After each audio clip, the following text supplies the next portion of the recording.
My fellow Americans, tonight I want to talk to you about Syria, why it matters, and where we go from here.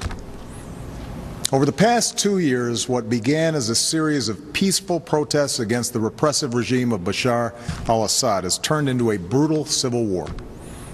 Over 100,000 people have been killed. Millions have fled the country. In that time, America has worked with allies to provide humanitarian support, to help the moderate opposition, and to shape a political settlement. But I have resisted calls for military action because we cannot resolve someone else's civil war through force, particularly after a decade of war in Iraq and Afghanistan. The situation profoundly changed, though, on August 21st, when Assad's government gassed to death over 1,000 people, including hundreds of children. The images from this massacre are sickening. Men, women, children lying in rows, killed by poison gas. Others foaming at the mouth, gasping for breath. A father clutching his dead children, imploring them to get up and walk. On that terrible night, the world saw in gruesome detail the terrible nature of chemical weapons and why the overwhelming majority of humanity has declared them off limits, a crime against humanity, and a violation of the laws of war. This was not always the case. In World War I, American GIs were among the many thousands killed by deadly gas in the trenches of Europe. In World War II, the Nazis used gas to inflict the horror of the Holocaust.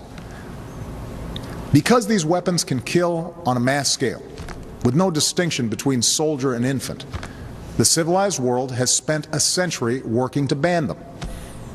And in 1997, the United States Senate overwhelmingly approved an international agreement prohibiting the use of chemical weapons, now joined by 189 governments that represent 98% of humanity.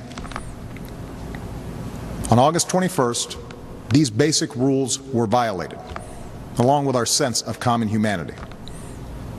No one disputes that chemical weapons were used in Syria. The world saw thousands of videos, cell phone pictures, and social media accounts from the attack. And humanitarian organizations told stories of hospitals packed with people who had symptoms of poison gas. Moreover, we know the Assad regime was responsible. In the days leading up to August 21st, we know that Assad's chemical weapons personnel prepared for an attack near an area where they mix sarin gas. They distributed gas masks to their troops. Then they fired rockets from a regime-controlled area into 11 neighborhoods that the regime has been trying to wipe clear of opposition forces. Shortly after those rockets landed, the gas spread, and hospitals filled with the dying and the wounded. We know senior figures in Assad's military machine reviewed the results of the attack, and the regime increased their shelling of the same neighborhoods in the days that followed. We've also studied samples of blood and hair from people at the site that tested positive for sarin. When dictators commit atrocities, they depend upon the world to look the other way until those horrifying pictures fade from memory. But these things happened. The facts cannot be denied. The question now is what the United States of America and the international community is prepared to do about it. Because what happened to those people, to those children, is not only a violation of international law, it's also a danger to our security. Let me explain why. If we fail to act, the Assad regime will see no reason to stop using